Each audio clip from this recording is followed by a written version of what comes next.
Texas Tech wants an investigation of TCU and Baylor because of unencrypted communications. We'll talk about that next. Here on Locked On Horned Frogs, it's your team every day.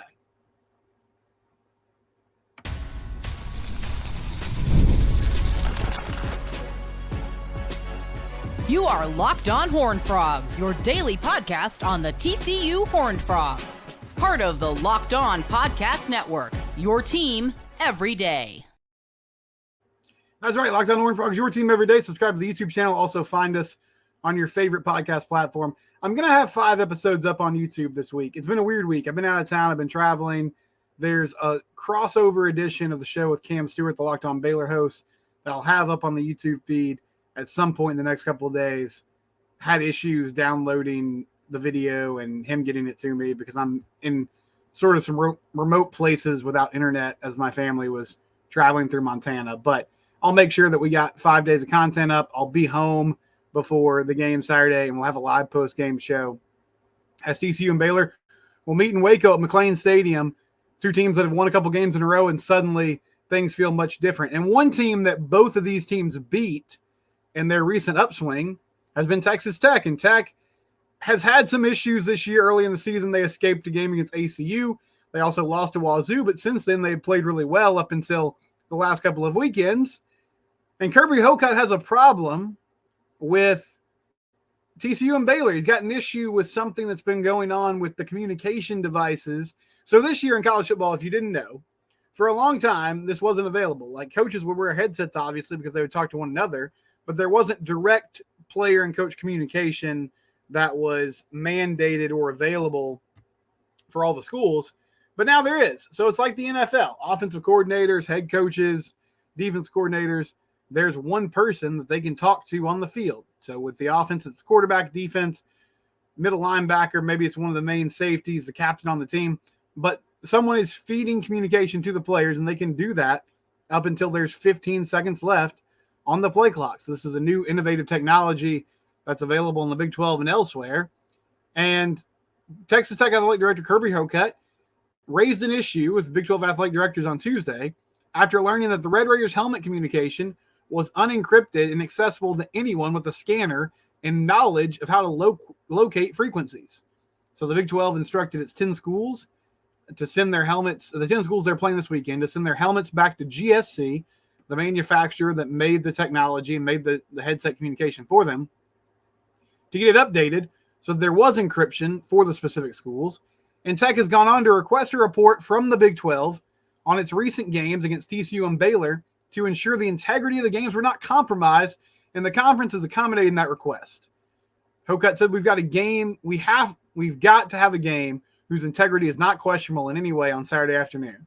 We owe it to the 120 young men on our football team to ensure that happens, that it's a game of fair competition, and the same set of rules are enforced.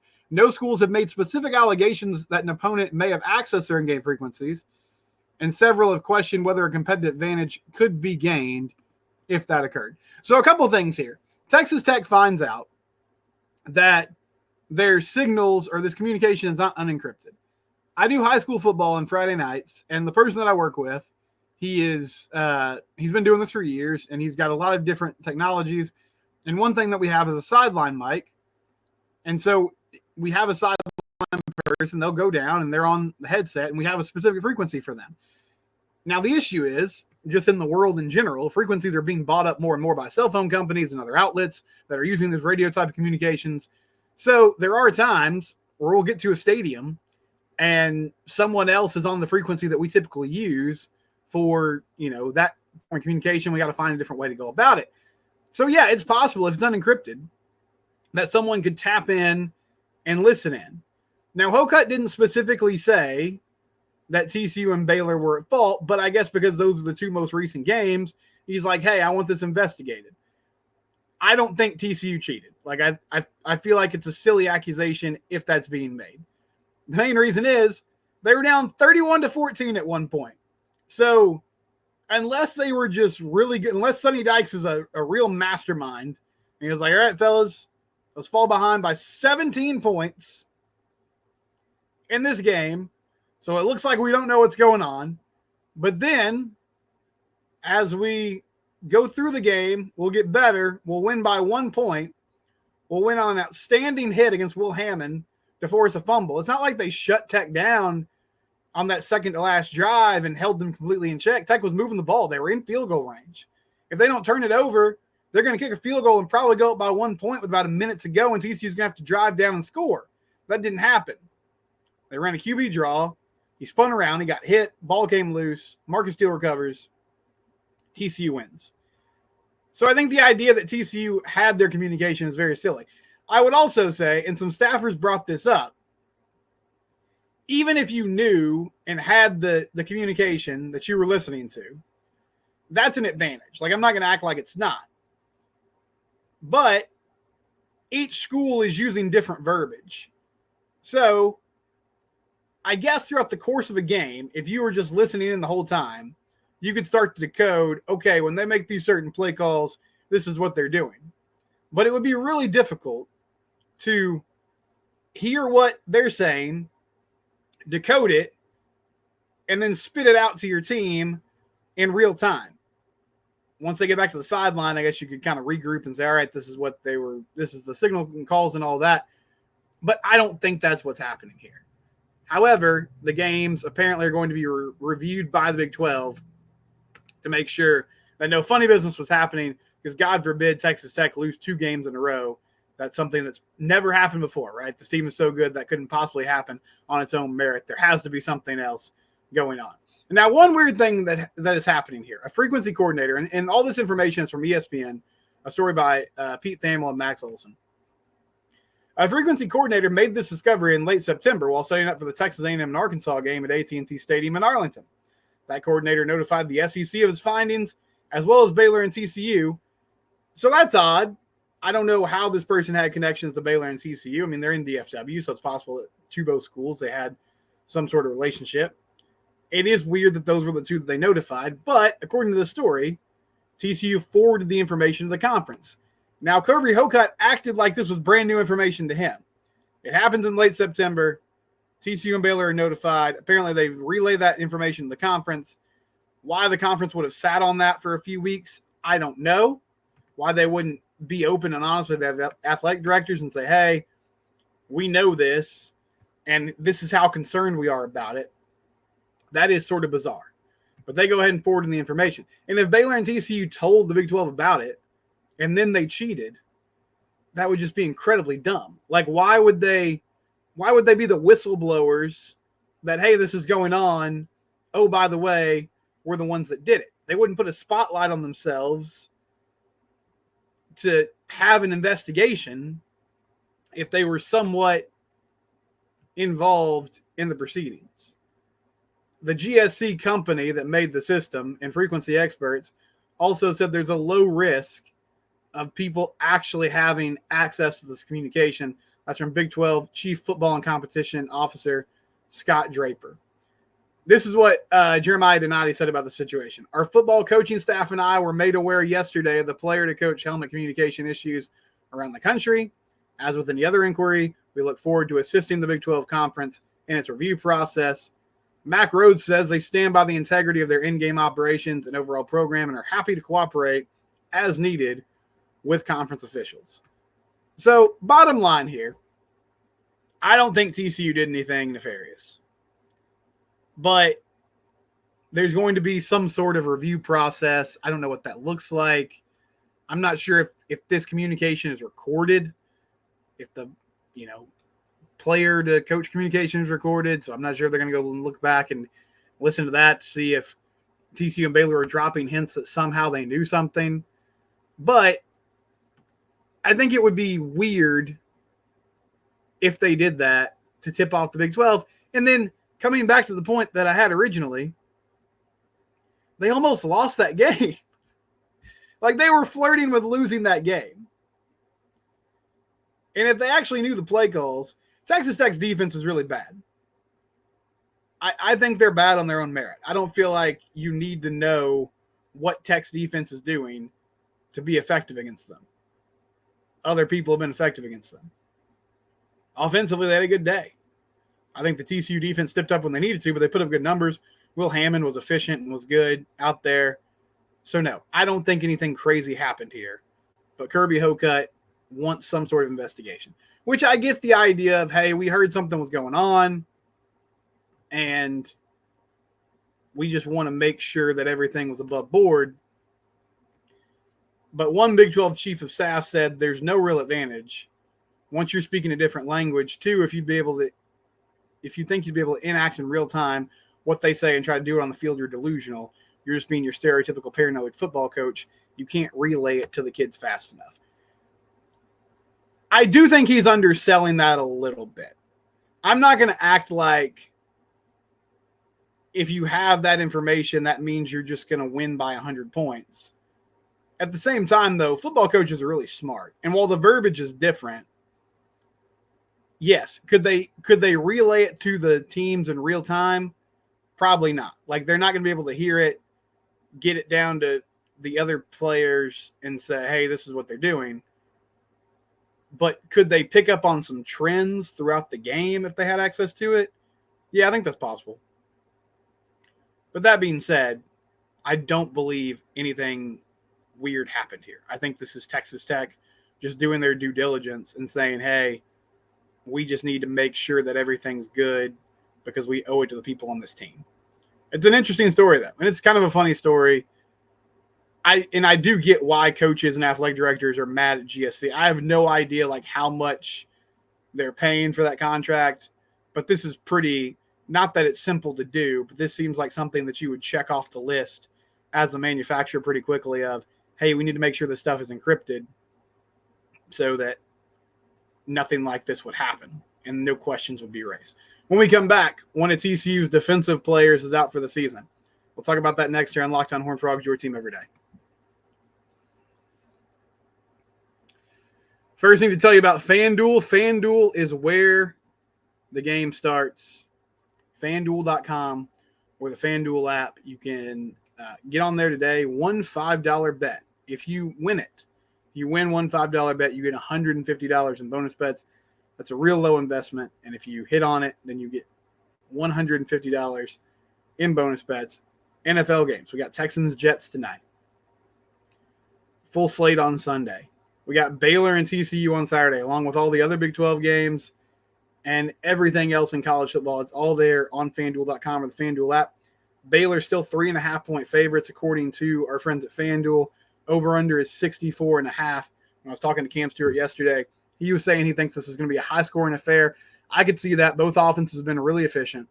FanDuel.com or the FanDuel app, one $5 bet gets you $150 in bonus bets. We appreciate FanDuel rocking with us here on the Locked On Network. So Sonny Dykes had his weekly press conference on Tuesday, and one player that we were excited about in the offseason but has not played all year because of injury is Paul Olawale. And it's been a strange injury in that he's sort of just been listed day to day and week to week from the beginning of the season. Like, he was out for the Stanford game, and it was like, all right, well, he'll be available later in the year. He was out for LIU, which was kind of expected because of the opponent. He's been riding the bike. He's been in practice a few times, but has never been able to make it to the field. And Sonny Dykes said on Tuesday, Paul had surgery. He's going to be out. I think it was very successful. He had some stuff lingering in there that we couldn't quite figure out what was going on. I think the good thing is we got it addressed and fixed, and hopefully we'll get him back for spring ball and have him healthy. This is one of those odd things. I mean, first off, I hope Paul recovers well and that he can come back healthy and have a big year last year. I was really excited about what he could do in Andy Avalos' defense. We've talked a lot this year about how Avalos' specialty is finding ways to get pass rushers in good one-on-one matchups. And while the stud linebacker position has been productive for TCU, especially when we talk about Devin Deal as a pass rusher, they really haven't had a consistent pass rush from that defensive end spot. And Paul was the guy that you thought could bring that type of consistency from that 5 technique, outside shoulder of the tackle, maybe head up on a tackle from time to time, going after the guard in the interior, having that flexibility. He had 3.5 sacks last year, which led the team and showed a ton of potential. But it's just weird because, you would love to have his production there, but he also hasn't played this season, so it's kind of impossible to say what it would have looked like if he did. I think he would have been a really good player. I think he would have helped them in the run game as well, just with his size and his strength and his ability to keep gap integrity, but we don't know that for sure. Now, one concern that I have, Jeremy Clark from 247 Sports, he said sources have indicated to him that this was an Achilles issue. I'm not going to speculate more than that. I assume it wasn't torn, because if your Achilles is torn, then you're not working on the bike. You're not practicing. That's a pretty significant injury. But Achilles injuries are tough to come back from. Now, Sonny said they think they'll have him for the spring. I assume that's coming from a good medical source that they believe that's possible. You just hope it's not it's been a lingering thing this year. Haven't been able to figure out what's going on and what's wrong. You hope that doesn't continue into next season. But this is another one of those players, when we talk about 2025, and I think at this point, Sonny's saved his job for next year. You could lose your last 4 games, and that would look bad. And 5-7, I don't think that's acceptable. I'm not going to act like it is, but I believe that I don't believe that's going to happen. I think they're going to win one of these games, and I feel like they'll win 2 or 3, but I think they win at least one more of these games. So I don't think it's going to happen. But even if you went 5-7 and faltered down the stretch, I believe it would have to be like some non-competitive football, pretty obvious that things have turned and gone completely downhill for a change to take place. And I think if he sticks around, just for what it's worth, I think if he sticks around, both coordinators are back next year, because the defense is showing some slight improvement. Even if they didn't, I just don't think he's going to give up on Andy Avalos after year 1. You're going to fire 2 defense coordinators 2 years in a row. That's going to be a tough sell to whoever comes in next. And I have some qualms with Kendall Briles, but I think overall he's done good this year, and I feel like Sonny believes in him, and I don't see any reason why he would move on there. So that means your coaching staff is pretty much going to be intact, you would expect. You're also going to have a number of returning players. Josh Hoover on offense, the majority of your running backs. You'll be a little thinner at wide receiver, but I think that's one of those spots where you can always go in the portal and find guys who can play, maybe not at the level of what you have, and it's possible I'm underselling the drop-off there. I just think wide receivers are plentiful in the transfer portal, and you can get guys that are going to be day one ready, a lot more day one ready than, say, your O-line, D-line, that type of thing. So you're building towards that, and Paul hopefully will be a big part of it. But I do wonder if he had surgery in late October, what's that timetable going to look like? How quickly can he get to 100% and be counted on to play significant snaps next season? That's an impossible question to answer, but it's just one that is sort of out there when we talk about what the team looks like next year. But unfortunate for him that he's done for the year. He also said Cooper McDonald will not play against Baylor, but they're hopeful that he'll be available for Oklahoma State. And, I mean, Devin Deal has come in and done some nice things. Marcel Brooks, Jonathan Bax. Devin Deal's been playing the whole season. I don't want to act like he's gotten just this huge uptick in workload, but he's gotten some more snaps with McDonald being out. I think they've got the depth to continue to be okay at that spot. However, having him available is ideal. So hopefully that's true when he's back for the Oklahoma State game and throughout the rest of the season. But that's kind of the big names on the injury front. Everybody else is sort of dealing with the same things they have been all year long. I think this is going to be a good football game. And I'm very curious to see how this O-line holds up against Dave Aranda, a good defensive mind. He likes to confuse quarterbacks. He likes to bring a lot of simulated pressures.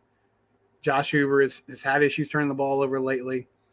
And defensively, this is a much improved Baylor offense since Sawyer Robertson took over. For one thing, they can run the ball well. And then they can get in the pass game. And what did Sonny said something about their skilled players that I think he really hit the nail on the head. They just fit well. Like, they don't have – Monterey Baldwin's a speedster. Josh Cameron's a very good player. Dalton Pendergrass, the running back, can go. They got another running back from Franklin, Texas, Bryson Foster, who's been good. With them, it's not like they have just a ton of game breakers, but they have a number of players in those skill positions that just do what they're asked to do. Like they have a good, concise game plan for them, ways to use them in space, and they perform well. So Hal Presley, another one of those guys, he can go make plays. They're pretty deep there. It's going to be a big test for this defense against an offense that's playing well. I thought overall, though, they stepped up and did a nice job against Tech. I was concerned about Taj Brooks just running like crazy, and then off of that, you get all the things happening in the passing game. And they didn't completely shut Taj down. He still had over 100 yards, but he only averaged about 4 yards a carry. Aside from a rough stretch there, like late second into the third quarter, I thought they competed really well and played at a high level. So we'll see if that continues this week against the Bears. When we come back, we'll get some of your thoughts. Locked On Horned Frogs, your team. We do it here every day.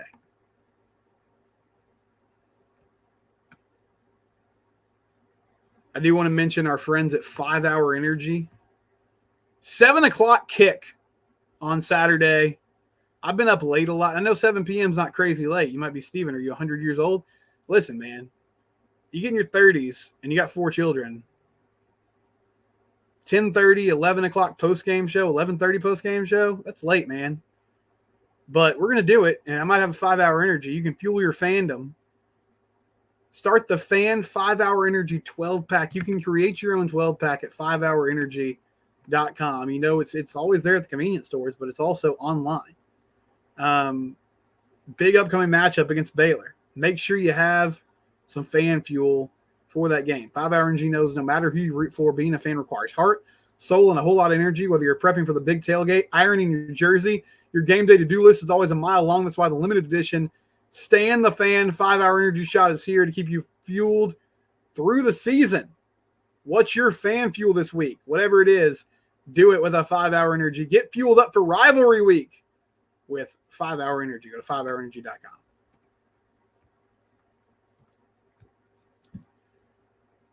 So a couple days ago, I discussed this Baylor game, the team's general improvement, and Mountaineer Mite, YouTube user. I think I know who this is on Twitter. I think his name might be Matthew, but I could be wrong about that. I believe he's maybe been in the strength and conditioning industry in his career. Anyway, he said he's not impressed with this team. And he mentioned, you know, the wins in one-score games, could have easily lost those games. And it was sort of like, what's the optimism about? Cool. I mean, I'm open to all opinions. Well, one, I would say after the Houston loss, I thought we were staring at 3-9 or 4-8. So I think the fact that they've just been able to get off the mat and play well is good. Secondly, yeah, they've played well in one-score games. And I get it. Like, the mark of a good team is blowing people out. The mark of a great team is winning games handily. I feel like in both those games, TCU could have won by a much bigger margin. Certainly against Utah, they could have won by a bigger margin if they just got their own way at times. Same thing with Texas Tech. But one thing that really frustrates me about discussions around sports today, I'm not someone who hates on analytics. I think it's very interesting. I am always intrigued by how they come up with stats, how they come up with different ways to measure success within the game of football. But that crowd tends to gravitate towards this idea of like one-score wins are fluky. And there's some truth to that. I mean, we're talking about the margins are very thin, right? If Josh Hoover throws that ball slightly more to the outside on that back shoulder throw to Eric McAllister, and suddenly it's 2nd and 10 from the 13 instead of an 87-yard touchdown, then TCU possibly loses that game. If Will Hammond doesn't fumble, good chance TCU loses that game. But you can play that with both sides. If TCU makes one single play against UCF, if they can get a stop, if Remington Strickland doesn't get a false start in the goal line, they punch it in.